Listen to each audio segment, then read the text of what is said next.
Black Lives Matter, but all lives matter, you may hear as a rebuttal. This evening we talk race and justice.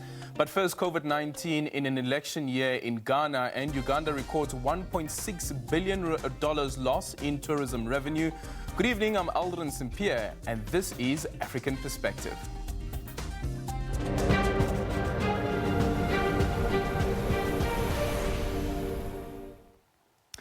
The Africa Centre for Disease Control says South Africa has played a key role in preventing widespread of the viral infections. It says that the country has ensured that it didn't go the same route as Spain, Italy and the UK. Since the first outbreak in Egypt in February, Africa has now recorded over 150,000 confirmed cases of the coronavirus across the continent and over 4,200 deaths, forcing a number of countries to impose a range of prevention and containment measures against the spread of the pandemic. The epicenter, South Africa, and the continent have been praised for their rapid response. The trajectory in South Africa could have been just like in European countries. It began, but they rapidly went out to their health facilities. And as John said, the local response is what's really effective in many places, including Africa. They went out and they strengthened the capacity in their primary healthcare facilities. And then they saw the outbreaks shift from a European population that had been brought in and the populations in the major cities to areas in rural South Africa, but they were able to contain those outbreaks as they were occurring. So the trajectory, at least in South Africa, was the same. Every week, the Africa CDC holds meetings with health ministers of all 55 member states of the African Union. The continental approach against the pandemic is what is believed to have contributed to the slow rate of infections. When countries went into lockdown very early on, in March, it was interesting that when we left Addis Ababa and agreed to develop a joint continental strategy on February 22nd, only Egypt had reported a case. And when they left, and by the end of the month, exactly I think 29 or 28 of February, and Nigeria started reported cases, and then subsequently the first week of March, I would say, I use this very deliberately, the continent tip, because so many countries reported cases from Europe that are coming in there. But then they did something extraordinary. The countries were locking down where they had 2 cases or 3 cases. Some countries went to states of emergency where they had no cases. And so that helped to blunt that. We have data that shows that South Africa, for example, was seeing a daily increase in number of cases about 30 to 40%. And with the lockdown after 2 weeks or 3 weeks, it had decreased to about 5% increase on daily basis. So we have enough data to support that help to blunt the outbreak. Otherwise, we would be in a very, very different situation. However, Africa continues to face difficulty in some areas. The shortage of test kits and its disease detection systems across the continent threaten the continental effort to fight the pandemic. I think everybody is striving to equalize the risk and equalize the response capacity so that international travel and trade can begin again. In other words, countries with the same risk and with the same capacity to respond will be those countries that can be fairly well assured that if they open up their travel and trade, they will have the ability to they will not see an increase in cases in their countries. That requires a good disease detection system. And that's where Africa may have difficulty at present, but they're strengthening this capacity to detect this. And certainly in capital cities, they'll be able to detect where there are cases that are occurring so they can rapidly respond. According to the Institute of Security Studies, roughly 40% of people in Africa live in dire poverty. Countries have been urged to protect the most vulnerable during the pandemic. We expect that this virus, when it seeds itself into very vulnerable populations like the slums around big cities, it can be devastating. And I think we have to be extremely worried collectively about such a possibility. Separately, on the issue of vaccine trials, Dr. Nkenga Song says African countries should be participating in international research, adding that the continent is capable of assisting the global community. Zoleka Kotashe, SABC News, Johannesburg. The deep recessions associated with coronavirus pandemic will have a larger impact on long-term growth prospects for emerging markets, and that's because of the pre-existing vulnerabilities. This is according to the World Bank report titled Global Economic Prospects. The report says that the negativity will also come from structural bottlenecks, permanent changes in behavior patterns, including consumption habits.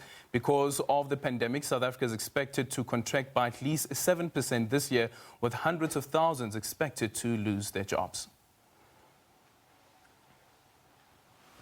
Pandemic will likely leave lasting scars on various economies beyond its short-term impact. The pandemic has already taken a heavy human toll and worsened the already fragile global economy. Along with the public health crisis, emerging markets are battling tighter financing conditions, plunging oil and other commodity prices, sharp declines in remittances, and collapsing international trade. The report says the effects of the pandemic include lower investment and innovation, skills erosion, knowledge and experience of the unemployed, and a retreat from global trade and supply linkages. The World Bank says these effects may well lower potential growth and labor productivity in the long term. The report says countries with weak health systems will be the hardest hit by the pandemic. A heavy toll will also be felt by those that rely on global trade, tourism, remittances from abroad, and those that depend on commodity exports. Most African economies are less diversified and rely heavily on commodity exports. COVID-19 and measures to cap its spread have led to unprecedented collapse in oil demand, a surge in oil inventories, and the steepest one-month decline in oil prices in March. This will put further strain on energy exporting emerging markets and developing economies and put pressure on their already strained fiscal positions. The World Bank says a comprehensive reform drive is needed to reduce the adverse impact of the pandemic on the long-term growth prospects by improving governance and business environments. It advises that there be expanding investment in education and public health. The report says while the immediate priorities of policymakers are to address the health crisis and moderate the short-term economic losses, there is a need to forcefully undertake comprehensive reform programs to improve fundamental drivers of economic growth. The World Bank says to help retain access to market-based financing for fiscal support programs, emerging markets will need to make credible commitments to a sustainable medium-term fiscal position. SABC News, Johannesburg. Meanwhile, Ghana, one of the West African countries that has been able to manage the spread of COVID-19, has confirmed 8,548 cases. Ghanaian President Nana Akufo-Addo has also eased the ban on social gatherings, which was imposed as one of the measures to contain the spread of the virus in that country. Now, cross over live to our correspondent, Nabil Ahmed Rufai, who's joining us from Accra. Good evening and welcome to African Perspective. Let's first start with the reaction to the announcement around the restrictions being lifted. Well, Alvin, there's been mixed reactions on the further easing of restrictions as announced by the president. Now churches will be allowed to open, but for a maximum of 100 people. They are also to enforce the strict wearing of face masks by all those who come to the church premises and also the mosque. But then there's been concerns as to whether this will be able to be strictly enforced, because since the government gradually eased a restriction, it's been difficult to enforce strict wearing of face masks at public places, including markets. And also physical distancing has been a major challenge because a lot of people go to the market centers and other public places without being at least 1 meter apart from one another. And this is the concern that some people are having as to whether it will be easy for these churches and the religious organizations to enforce these rules. But then there are those who are saying they'll be able to do that, but others are not giving things to chance. Some churches have said they are not going to open, even though the government has relaxed these restrictions. They are saying that they'll continue having their services online as they were doing when the government banned the gathering of people and also religious activities in the country. So the reactions have been very varied. There are those who are up for it and there are those who are not for it because they fear there could be a spike of COVID-19 cases.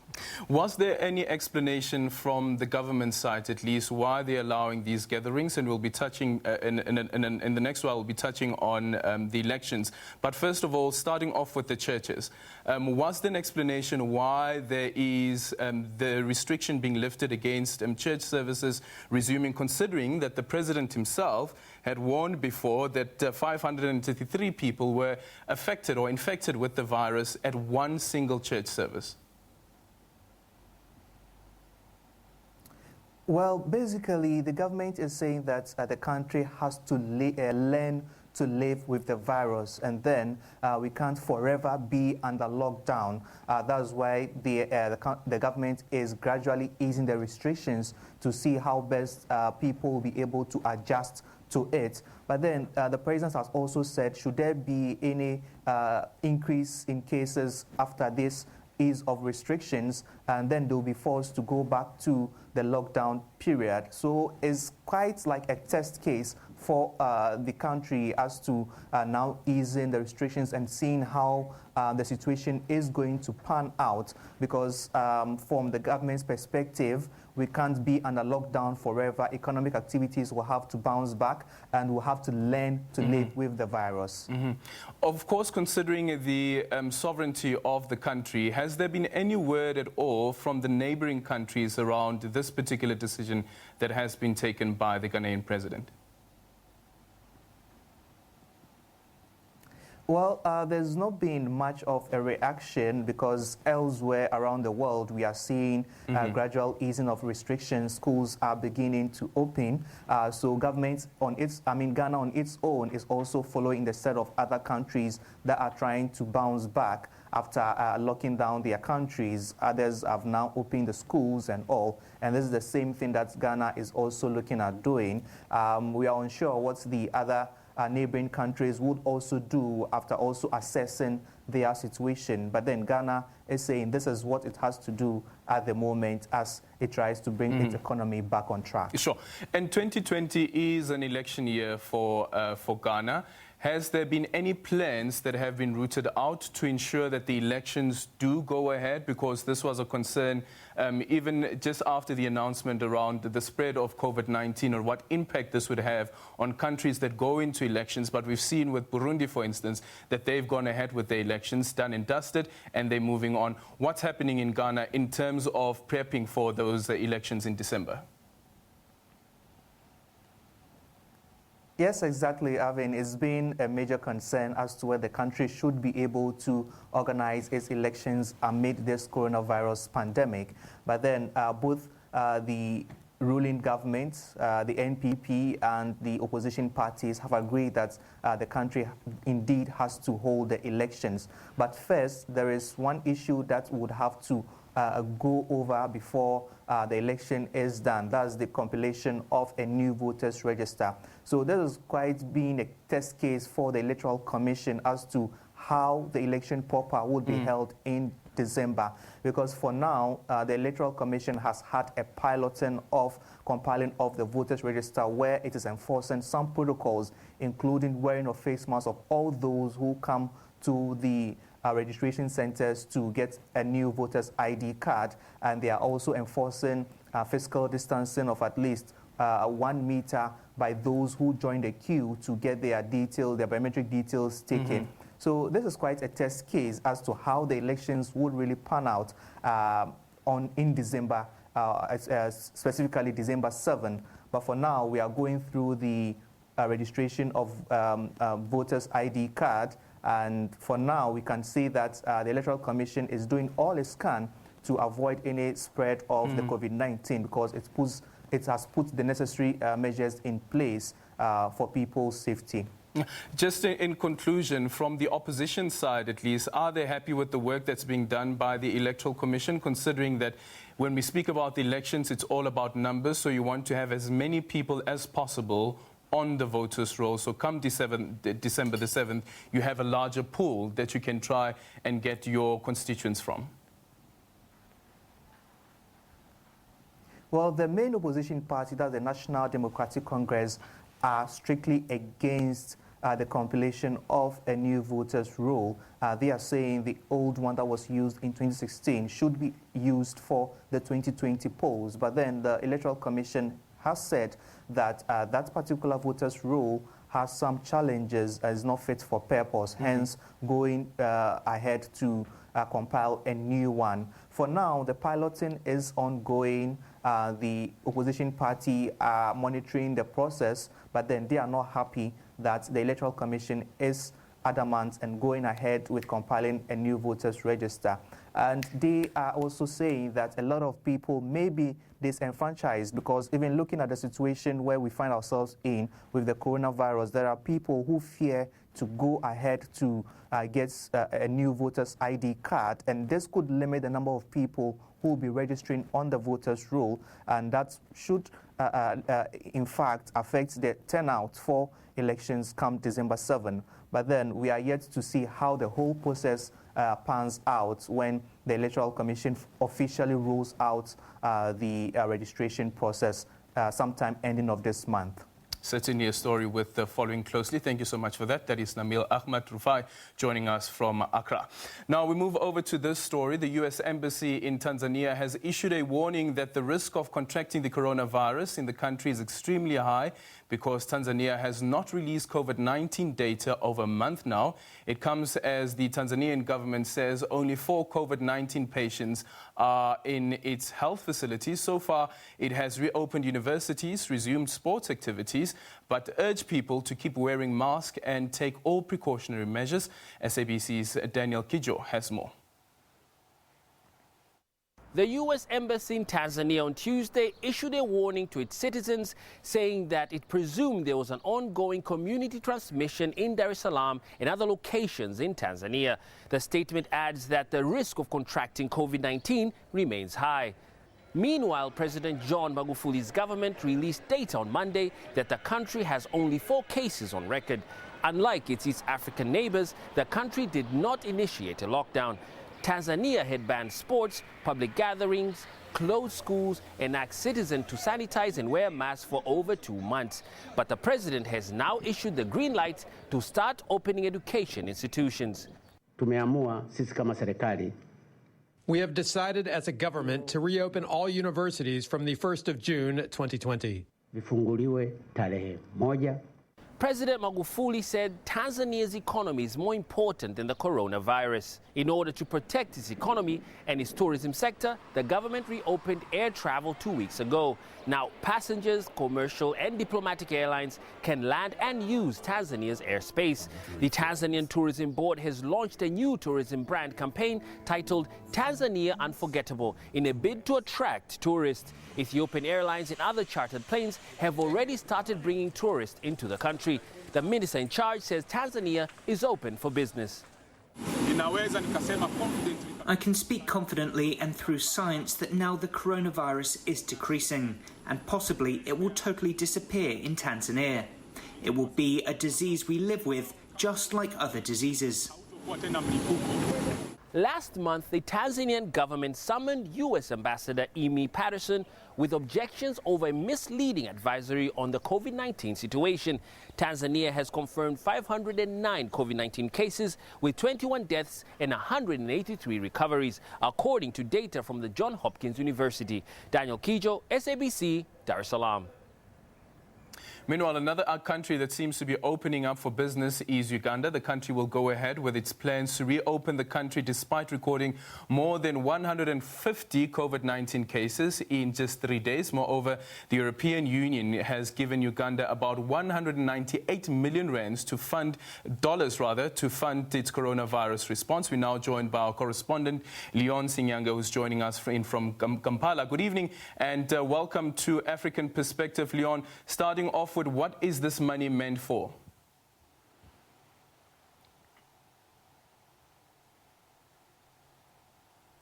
Well, it's a pleasure being here. Well, it's quite an amount of money that has been given to the Ugandan government. not just the European Union itself. Several other supporting governments have thrown in quite an amount of money. The US government with approximately $15 million, the Danish government as well, and several other entities. Now, this money essentially is to try and help the country recover in what has been an economic slump. Uganda, just like several other African countries, of course, its existence is influenced by the global economics. Now, when the rest of the world, of course, is suffering, so just as much Uganda will. And with this, Uganda's several sectors, transport, tourism, the health, agriculture, construction itself, have also taken a bit of a hit from the crisis over the last 3 or so months. So definitely this money is to try and see that the government and some of these sectors recover from this kind of dip. It may certainly take time. It will take quite a lot of work in trying to get back afloat, but at least there's something and much of a shot in the arm for the government to try and recover. And we're hearing from President Museveni that the tourism industry alone has lost at least $1.6 billion.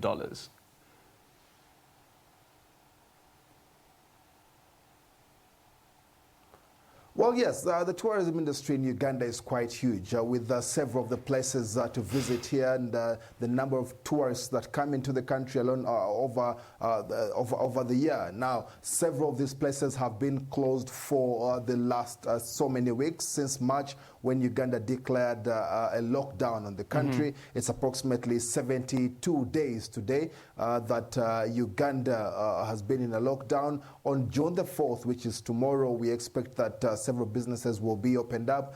Therein, of course, should be the hotels. There could be an easing on the restrictions on the hotels, which, of course, play a very integral part in the tourism sector. We're not yet sure yet whether some of the places to visit, the national game parks across the country, will be open just yet. But yes, there's been quite a huge hit in that sector as well. But those involved, the parties, the stakeholders involved in that sector, have had several meetings with the government on how they can recover from this kind of slump. And yes, there could be some light at the end of the tunnel in this all, and a slow progress in trying to get back to the figures that Uganda has been able to be happy with over the time.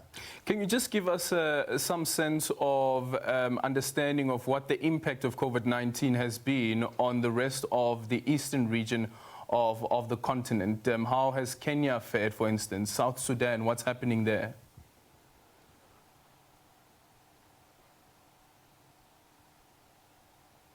Well, let me start with the figures from Uganda itself. We have passed the 500 mark as of the statistics coming through from the Ministry of Health. Uganda now has 507 cases and 82 recoveries. The figures don't compare quite different from the rest of East Africa. Kenya, though, having close to 1,000 there, and Rwanda slightly fewer, about 300. South Sudan, of course, with the challenges of testing, have figures that can't quite be authenticated just yet. Tanzania itself had a different approach in the COVID crisis. President Pombe Magufuli there insisting that he will not entirely do what the rest of the East African countries have done. But still, the region has taken a hit. Trade in itself has come to a standstill. Uganda, speaking on this side, Uganda cannot move as much of the goods across the border.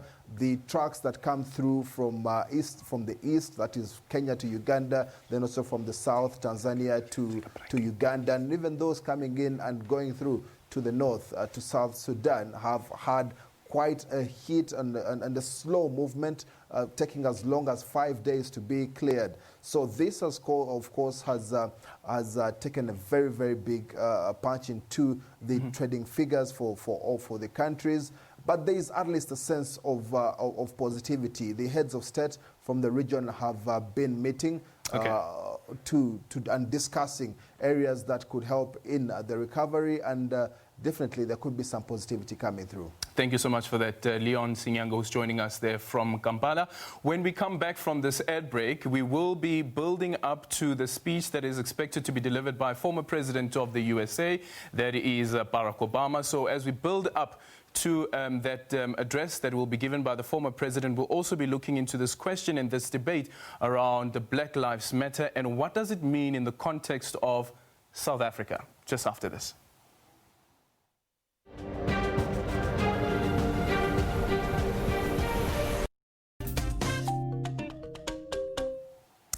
Welcome back. Thousands of people have gathered in London's Hyde Park in a show of solidarity with the Black Lives Matter protests that have broken out across the globe in the wake of George Floyd's death in the US. Young and old expressed anger over the treatment of black people in the US, with some expressing disgust with Boris Johnson for not condemning the US president's actions, while others cited the everyday racism experienced in London. In the US, Defense Secretary Mark Espen said he opposes invoking the centuries-old Insurrection Act to deploy active duty troops to states to quell protest. His stance directly contradicts that of President Trump, who threatened on Monday to send the military to states that are unable to dominate the streets in response to these large demonstrations. Overnight curfews at containing the violence and looting are in effect this week in cities across the country. A South African has found herself at the center of protest in the United States, where she has organized and led peaceful demonstrations in Arlington, in Virginia area near Washington, D.C., the nation's capital. 28-year-old Yolanda Kwenane, originally from Port Elizabeth and in Johannesburg, has lived in the U.S. for 4 years and works as an IT consultant, but took it upon herself to plan a protest, engaging with local law enforcement to ensure the peace while demonstrating for justice for the lives of minorities at the hands of police in the United States. She spoke to the SABC correspondent, Shoan Brycebees. Yolanda Kwenane, thank you for speaking with us and welcome to SABC News. Thank you, Shoan. So, take us back, right? What's the backstory here? You end up playing this leading role in organizing and leading protests in the aftermath of George Floyd's horrific killing in Minneapolis. How does a South African get to the middle of protests in Arlington, Virginia? Well, I think it definitely came from a place of tiredness. You know, this has been going on for some time, and I always tell people when they ask me, how does it feel being in America as a Black person, that immediately when I came here, I could feel kind of racism from all angles, which is completely different from being in South Africa. I was a person, I'm just a person, like I'm a human being, but here you're specifically Black. And in every interaction that I have, if I go to the grocery store, if I go to work, if I'm just walking outside on the street, on the trails, you definitely know that you're Black because of the kinds of interactions that you're having with different people and the way that they treat you. So I definitely think this came out of just tiredness, that it can't be 2020 and we're still fighting for the right to just live, to just breathe, to just be on the streets, to just drive our cars. That can't be happening in 2020 in the most powerful nation in the world, right? Something has to change. Not even some of the poorest countries are having this kind of problem. So I think it came out of a place of that. And then when I looked out, you know, into Arlington, what was happening, because originally I wanted to join a protest, and it just was not a protest that was happening within my area. And I wanted it to be peaceful for sure, without having any connection of looting to myself or anything like that. So, and that was a situation in DC. So I decided I'm going to just start my own. And it was amazing the kind of response that I got. Over, 200 people came to the protest, which was amazing for a place like Arlington. That's amazing. That's amazing. Oh, next question, right? That's over to me. Now, I wanted to, there's video of you talking to people and telling them like to speak up if you see something. If you see something wrong, say something. If a guy gets arrested, ask some questions. What's your messaging been in the protests that you've led? Exactly that, right? So one thing that we all know, or that we all know in any movement, is that the people who have the power need to be the biggest allies, need to be the biggest voices in times like this. So I've been getting a lot of questions from white people, basically white community, asking, what can we do right now? How can we help? Knowing that they are in a upper hand position. So basically spreading the message that, if you're seeing a person being arrested, if you have the capability to go ask them, because I know if I go and ask a policeman, why is this man being arrested, I'm going to be put in jail just like him. But if you're a white person and you have the capability to voice that in the moment, why is this person being arrested? Record that in the moment, what is happening. Do so, right? Everything that can be done at this point must be done. So if you see something that you're able to achieve in that moment, however small it is, do it. Someone who saw your video told me, wow, she's really brave. Do you feel really brave? No, not really. I feel exceptionally anxious. One thing that people don't know about me is I have social anxiety. So it was a lot for me to even do that. But again, I said, So you are brave. Thank you. I appreciate that. If you have a lot of anxiety and you're leading a protest and telling people, hey, you need to speak up, that sounds like a brave person to me. Or a tired one. And exhausted, fatigue, right? It's exhausting, I'm sure. Let me ask you this. You talk about wanting really to have a message at these protests, wanting them to be peaceful. That really has been an emphasis and your core. What do you make of some of the imagery we're seeing on the streets of the United States? Overnight in New York, there was looting at Macy's and shop windows on Fifth Avenue were destroyed. You've seen iterations of this in Atlanta. The CNN building was defaced in Houston, in Los Angeles, in Chicago. What do you make of all of this that's going on right now? So I think there's two parts to all the destruction that's happening in certain areas.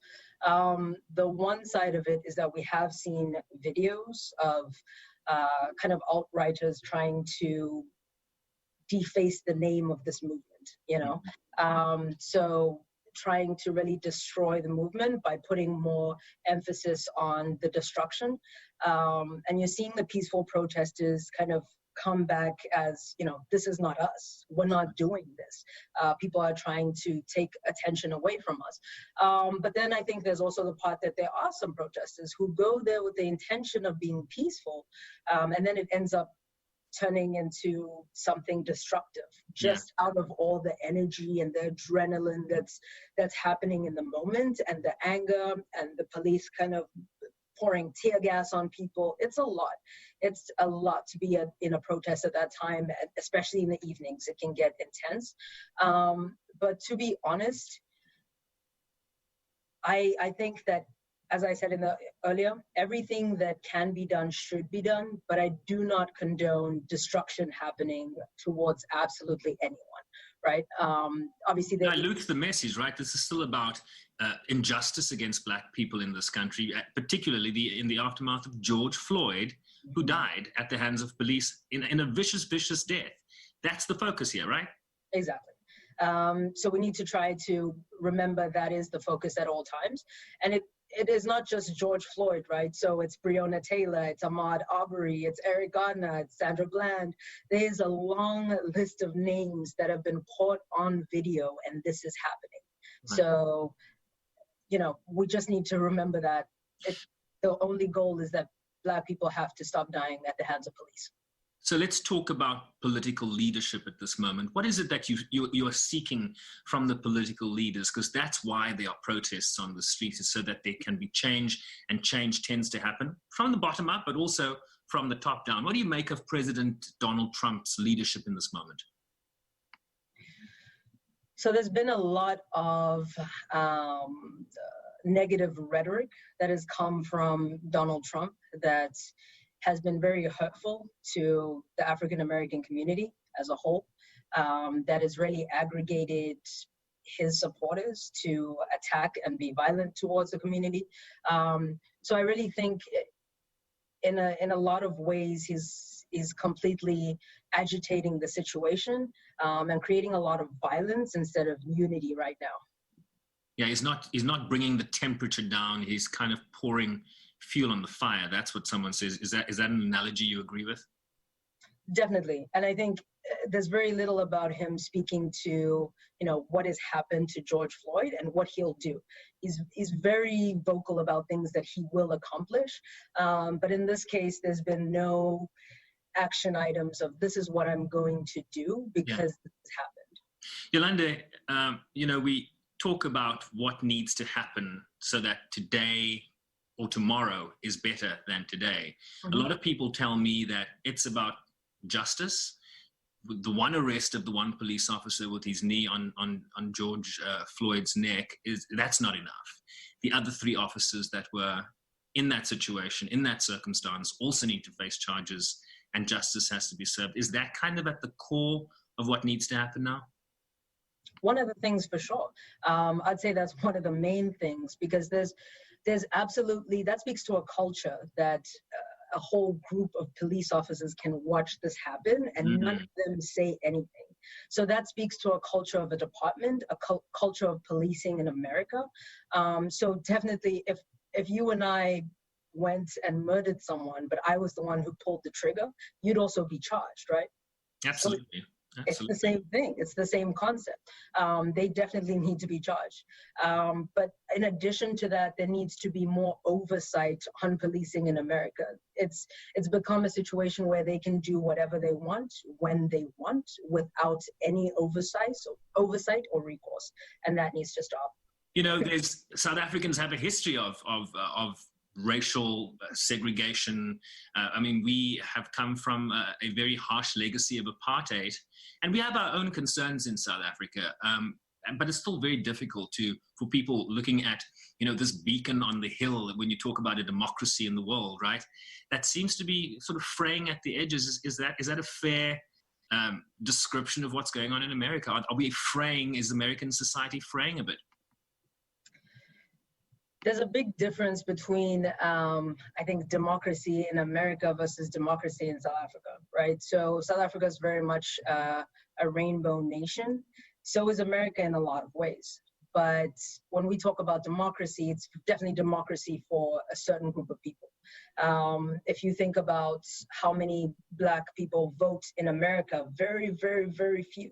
Because to them, no matter whether a Democrat or Republican is in power, life is still bad for them regardless, right? So I don't think that there's anything that is kind of deteriorating in any form. I think it's just something that's always been there. Since Black Americans arrived in this country, it's always been a consistent fight for democracy, for their rights, for their lives, right?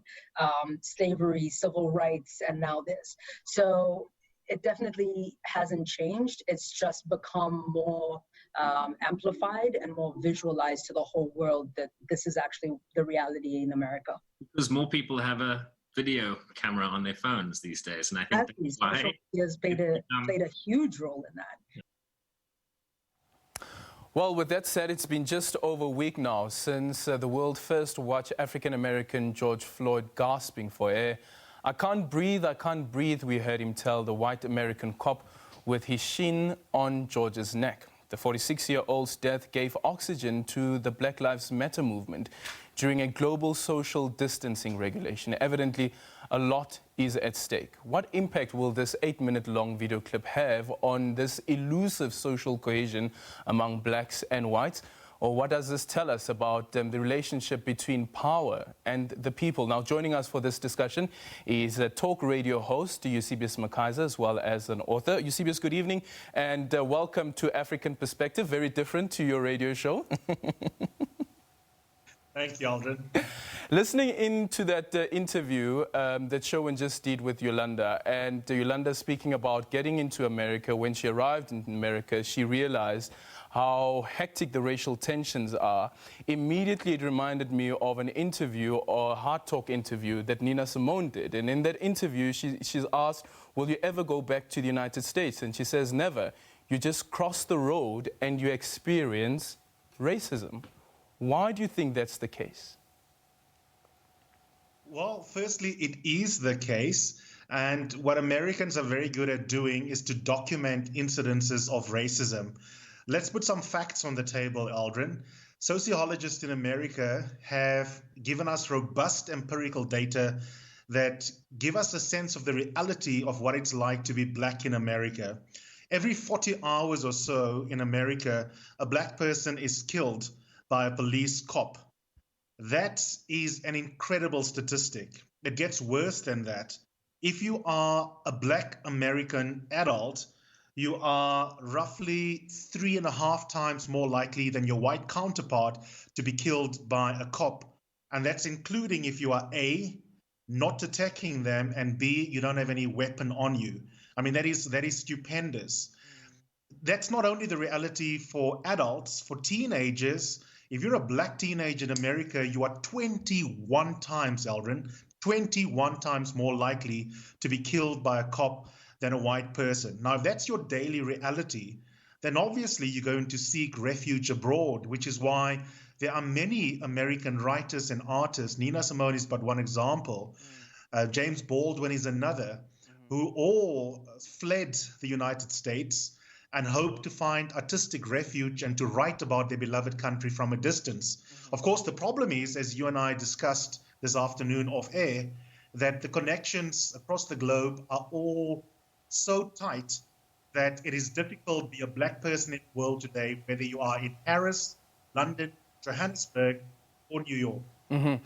And before we move over to that global conversation, something that is always that's always struck me and I find difficult to understand is then how do we locate or understand somebody like a Yolanda, for instance, who would have known about some of the stats that you related now and how racism is rife in the United States, but still go to the United States in search for greener pastures? And someone else may argue and say that, look in South Africa, for instance, where you'd find black parents sending their children to former Model C schools or former white-only schools, where those children would actually experience the violent nature of racism. Absolutely. The reality is that the history of white supremacy operates in such a way that whether you are trying to be part of the class mobility here in South Africa, or whether you go to the global north in search of greener pastures, you're going to encounter all sorts of difficulties because the black body lands a particular way in different structures that are institutionally racist. You and I could spend the next hour trading stories of what it's like being black in South Africa, despite being a numerical majority. We are often, in the words of political analyst Aubrey McKee, a cultural minority in many spaces in our own country. So it's not a numbers game. The fact that black Americans are a numerical minority doesn't necessarily mean that that is the most important explanation for why it's tough being black in America. Because in South Africa, the intersection between class and race is very interesting, but also the way in which a black-led ANC state has internalized aspects of the apartheid state and the colonial state before. It also means we have a black-led government that is often responsible for state-sponsored violence against black people right here as well. Do we then say that a friend of mine once made the example or analogy saying that 1994, the bus driver only changed, but the bus remained the same. So the bus driver just happened to be black, but we are still in that very same bus that was inherited from the apartheid government. That is an extremely painful admission because there is a lot that changed in 1994.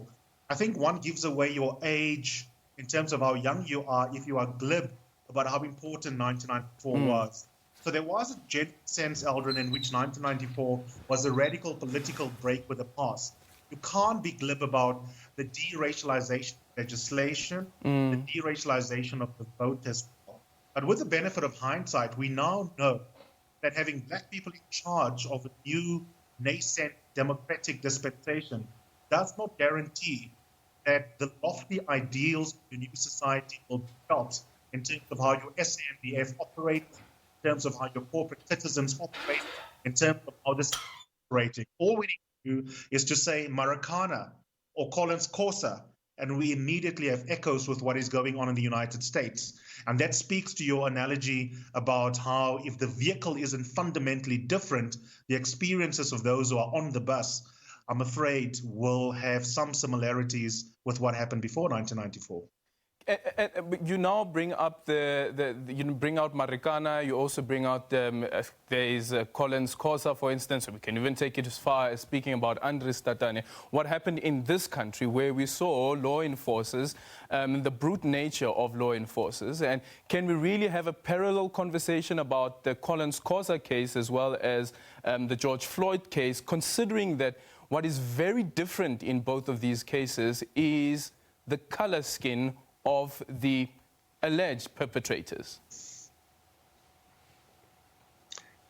The question is whether the racial differences between, let's say, your SANDF members or SEPT members or JMPD members that were at Alex and the cops in the USA responsible for the killing of George Floyd, does the racial issue give us an important difference? I don't think it's a salient difference, because the bottom line is that being black in South Africa is tough. It's very difficult being black, even in 2020. That is the bottom line. And then the question is, should we be ashamed of the fact that we live in a society where, despite being in a numerical majority as black people, it's tough to be black. They can still be killed. And of course, it's a shame. And that's where the analogy of your mate is so salient. Because the truth of the matter is that there are neo-colonial elements to our democratic state that we need to recognize and then ask ourselves, what are we going to do to eliminate them? And then what do you say to somebody who says, let's have a conversation around the Black Lives Matter, for instance. And in this case, with the Collins case, it is another black person who is the alleged perpetrator. How do we then, as a nation or even as the globe itself, also realize that even amongst black people, you will find those who are complacent in ensuring that white supremacy exists, and also even go as far as succeeding? So are you able to have a conversation with a black person and tell that person that, hey, Black Lives Matter, including yours? That's a very good point, your last clause. The first reality that we need to revisit, and we kind of know this, but I don't think we've ever properly addressed it, is the extent to which we have internalized the inferiority complex that comes with colonialism and apartheid. There's a relational element to prejudice in general, and racism in particular. When I subjugate you, I'm hoping that you will internalize my view of you as less than. And many of us as black people have not examined the extent to which we have internalized the colonial gaze. And we can find it in how we don't value our lives enough. So that may manifest in a lack of protest action. Many of us are writing angry copy about what's happening in America, showing social media solidarity, or in our broadcast work. And that's fantastic. But we haven't shown the same level of activism for deaths here in South Africa. I mean, where's the sustained protest after Marikana? It never happened. Take Collins Kosa. We've seen the most ridiculous exoneration by the state of itself after that stupid report, the SANDF, saying that it doesn't have any liability for this death, which is absolute BS.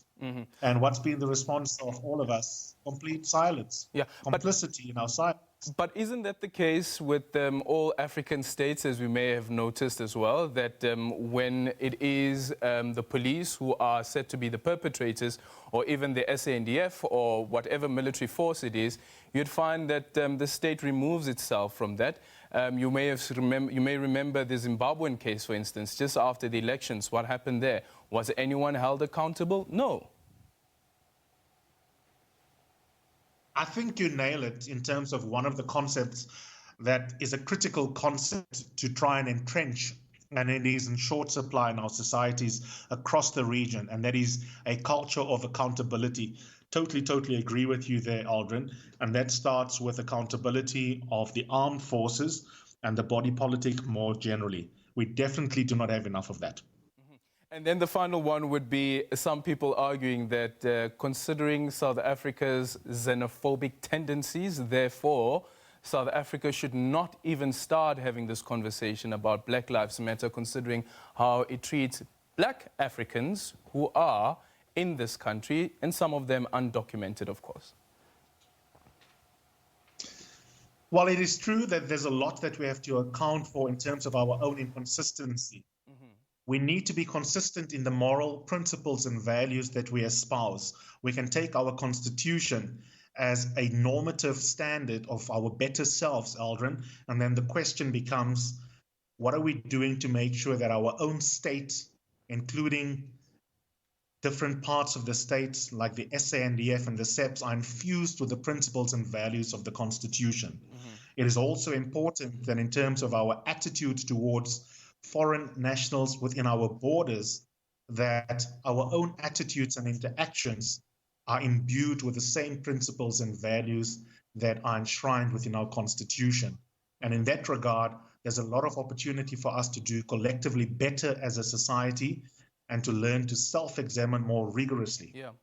Is there danger at all in Black people, whether they are in South Africa, whether they are in Ghana, the USA, London, running the risk of being seen as the perpetual victims? Well, the facts are what they are. The truth of the matter is that the global history of subjugation is at its core a history of white supremacy and anti-Black racism. The consequences of that are still with us in the year 2020. We've got structural and institutional and social racism across the globe, and this is primarily a form of anti-Black racism. That is a reality that you cannot wish away just because you want to democratize the perpetrators or you'd like Black people to feel less like victims.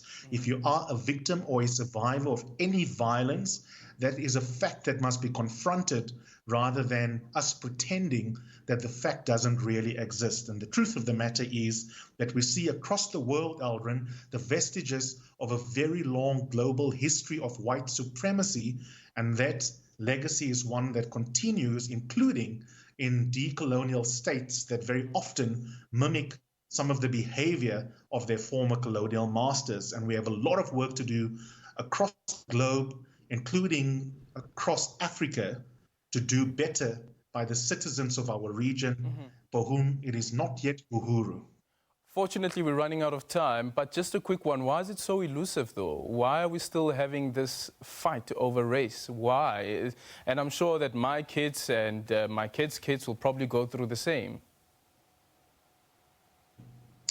I think it is because of the way in which people who are in positions of power like to reproduce their hegemony. Yeah. And that is something that is colorblind. The history of politics, Aldrin, is a history of people in class positions where they enjoy being at the helm of political structures and economic and social structures and reproducing their hegemony.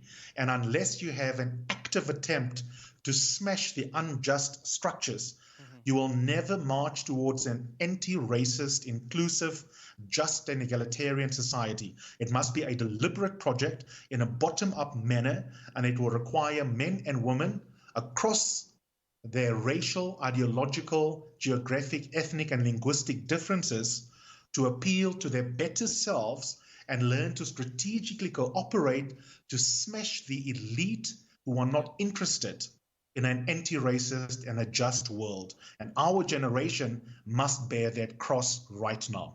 Oh, thank you so much for that, Eusebius. Chances are even the next generation will be bearing that cross. Eusebius Mackay is a radio host as well as author. Thank you so much for your time. We've come to the end of this evening's program. Thank you so much for making time for us. African Perspective, we say goodbye. With you again next week, same time, same place. Enjoy the rest of your evening. Goodbye.